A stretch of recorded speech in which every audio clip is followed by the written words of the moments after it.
What's up, everybody? This is George C.O.C. Samuels, and you are tuning in to episode 61 of The It Will Come Show.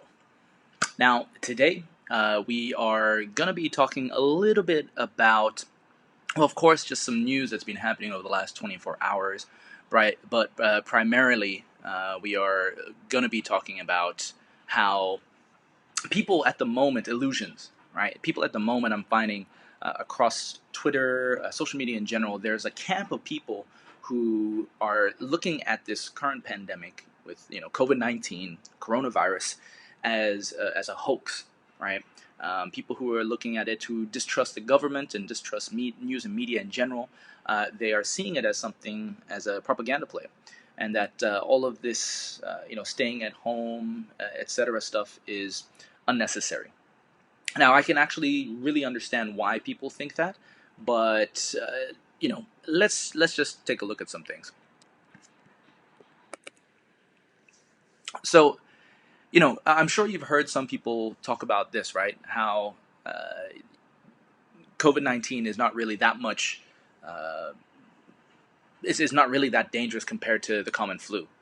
And of course, I guess it was easy enough to say this when things were just breaking out and just starting, right? You can't always see the forest from the trees. You can't always see that far out. And so here you can see what the actual data is now as, and this was of March 18th, so I'm sure that this is accelerated a lot more. So as you can see, right, this is just for the U.S. We don't know what the global numbers are, but I'm sure for those of you who are stats inclined, you could probably go out and look for those. Now, the problem here is that we live in an age where there is so much information out. There's a lot of distrust in the West in general. And so it's very easy to get facts and data that supports what you believe. So for me, I'm always looking at both sides. At the beginning, I got to say, I got to admit that I did, take on the belief too that, hey, this isn't as bad as the flu, so just treat it like the flu. And I actually went traveling for work as a result of that. But then as things started to rapidly increase, what made it real is when people and people who know others that may have either died from COVID-19 or experienced the symptoms, right? And when you start to get those firsthand accounts, that's when things become real.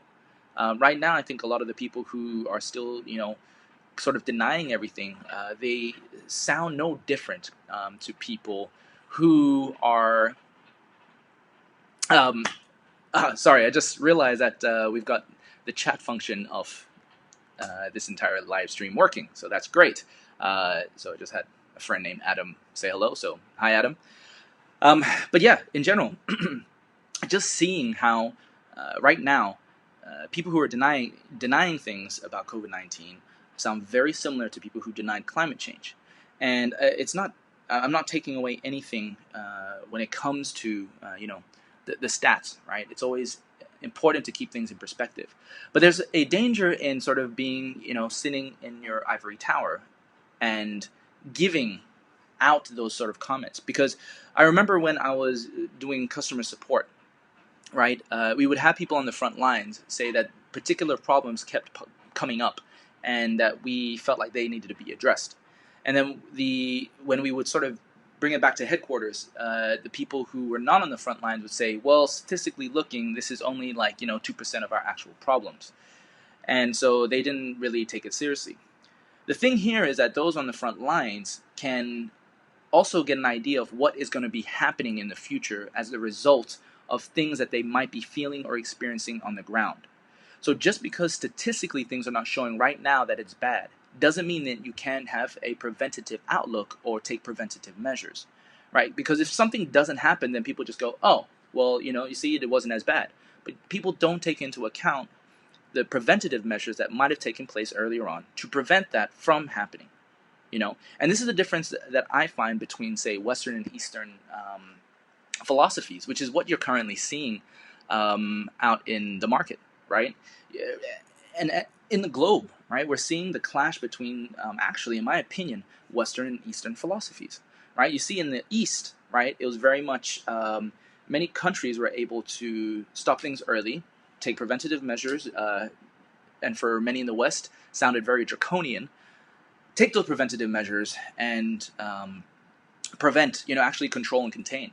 Now, On the reverse, you can see what's happening in the U.S. And many other Western countries. They are struggling, right? All of their values around freedom, around liberty, around independence, individualism is actually sort of working against them right now. So this is a quote that is being shared on Twitter. Twitter is I have a love and hate relationship with Twitter. But here you can see the end of democracy and the defeat of the American Revolution will occur when government falls into the hands of lending institutions and moneyed in corporations.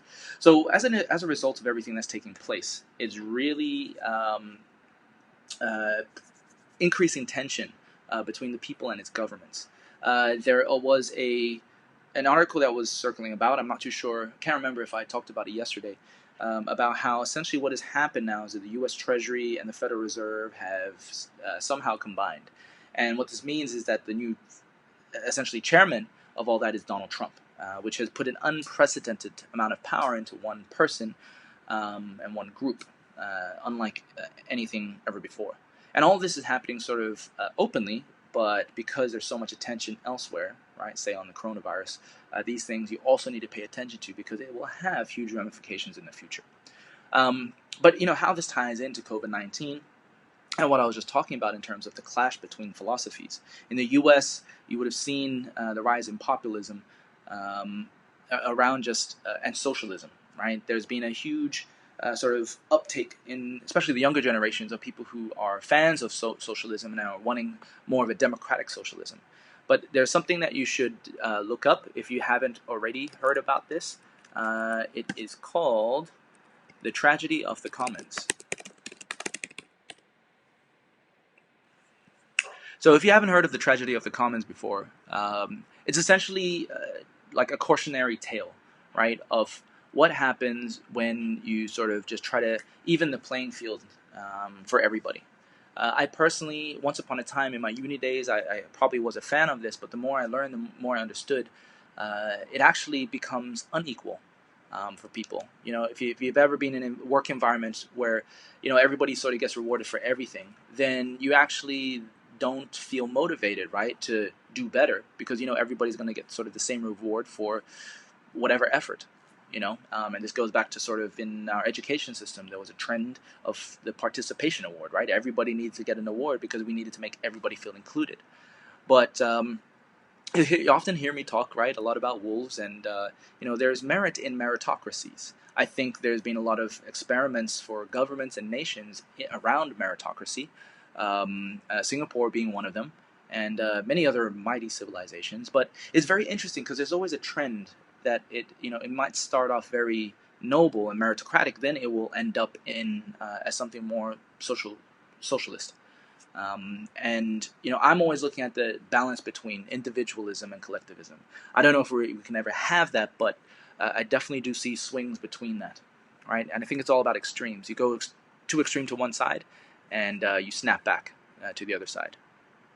So the next one I wanted to show you guys was here. I think the dollar is going to be a lot weaker in this decade than it was in the 1970s. If you haven't heard of Peter Schiff, he's a guy that has often sort of been, he's become popular for talking about how shitty Bitcoin is, to put it bluntly, and how he thinks, gold is still very much a strong store of value during these times. Throughout history, if you're watching this and you're not familiar with the history of money in general, throughout history, whenever a civilization has sort of collapsed, a lot of the population ends up going back to gold because gold throughout time immemorial has been able to retain its value. And so him and a fair few others have said during this time gold will have a rally and it'll become even more valuable. But we shall see. So in this article, gotta love ads, Americans are in for a rude awakening. I think, because the Americans have been sort of the shining beacon, right, for our current Western civilization for the time being, I think they're getting a rude awakening because they have to come to terms with the fact that they are no longer as great as they once were.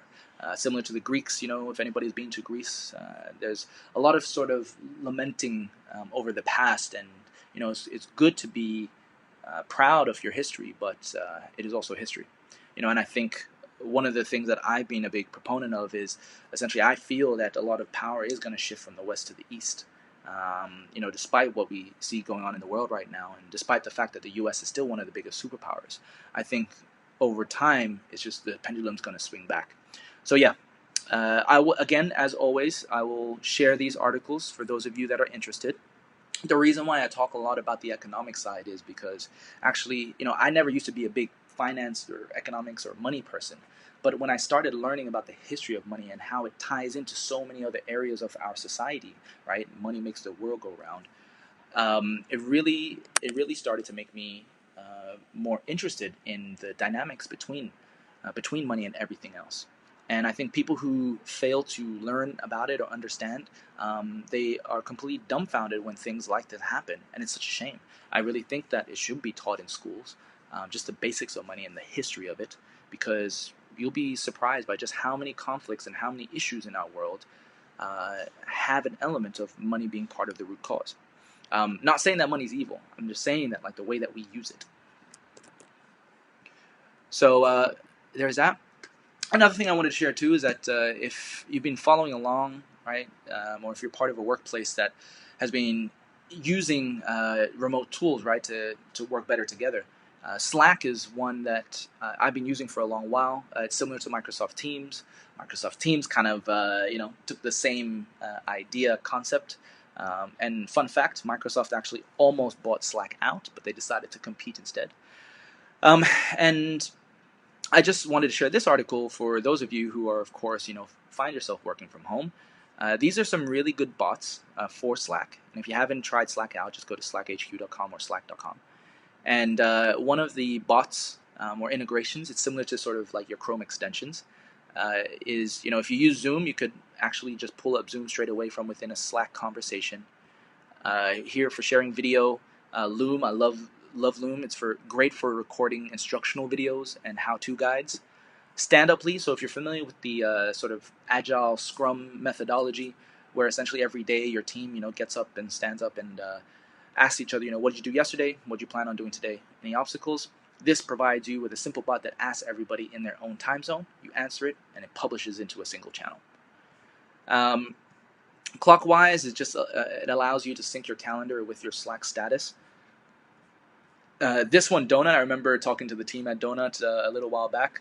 This is great for larger teams or larger organizations for just sort of queuing up, setting up times for people to meet every week. And it's actually pretty cool. Polly for polls, and Disco for sort of giving praise to one another. So I will include this link in the comments box after the show is done. And I'm going to put up this article. So here, this is another one from Bill Gates, who is kind of, become very well known now for having predicted this and trying to inform everybody around the world about how really, in general, the world is not ready for a pandemic. And what's happening right now, it is really showing that is the case.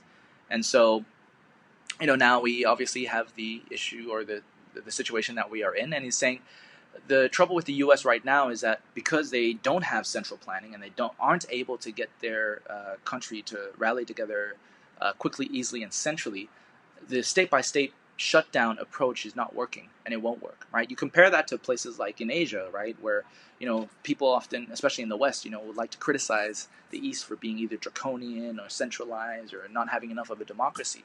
But in times of crisis, you can see just how useful centralization is, right? And to all my blockchain people in the Bitcoin, Ethereum worlds, this is an example of where decentralization does not work, right? I'm a big fan of yin-yang, and there's a time for centralization and a time for decentralization. Right now, in my opinion, this is a time for centralization of efforts, for us to know exactly where we all need to go, what everybody needs to do, and to get it done. Right now, because of, I guess, the individualism of the United States, right, and the way that they're just set up, they're struggling to coordinate, right? They really are struggling to coordinate.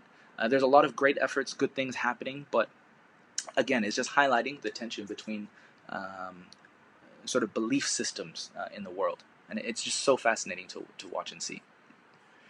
Finally, yes, because if you're not already in the know, this particular show is sponsored by Faya. which is my collection of companies that deals with communities in technology. We are specialists in Bitcoin SV, BSV. I might have another episode to talk about the differences between the three main Bitcoins that are out in the market right now. But this particular article was shared or announced recently by one of our previous clients, and it's talking about bringing peer-to-peer back to Bitcoin. I won't go into too much of the technical details, but what this essentially means is that there have been a lot of misconceptions around Bitcoin in general, and it's been perpetuated over the last decade. And what we're seeing now in the Bitcoin SV camp is that they're really starting to show the world what Bitcoin was always capable of. All right, and so miners essentially operate in something called a small world network, and peer-to-peer users are the ones who, if I was wanting to send money to you, I should be able to send it to you straight away without the need for a trusted third party, right? And again, if this is going way over your head, it's all right, but I'm going to include these articles for people who are familiar with this space, okay? And so with that, that brings us to the end of today's show. But tune in every day. It's at 11:11 a.m. Singapore time. I will start to include those in the show sort of cover graphics. And thank you for tuning in. I know that right now things are definitely tense for a lot of folks. Every day I'm hearing new news, friends and grandparents of friends who are, dying and losing their jobs. So despite all of this, I am always hopeful. This show is a testament to that, to know that it will come, right? So that whatever it is you're experiencing, know that if you can just put yourself a little bit into the future, into the near future, through patience and persistence, whatever it is you seek, it will come and it can come. And with that, final sign off for today's episode, through patience and persistence, it will come.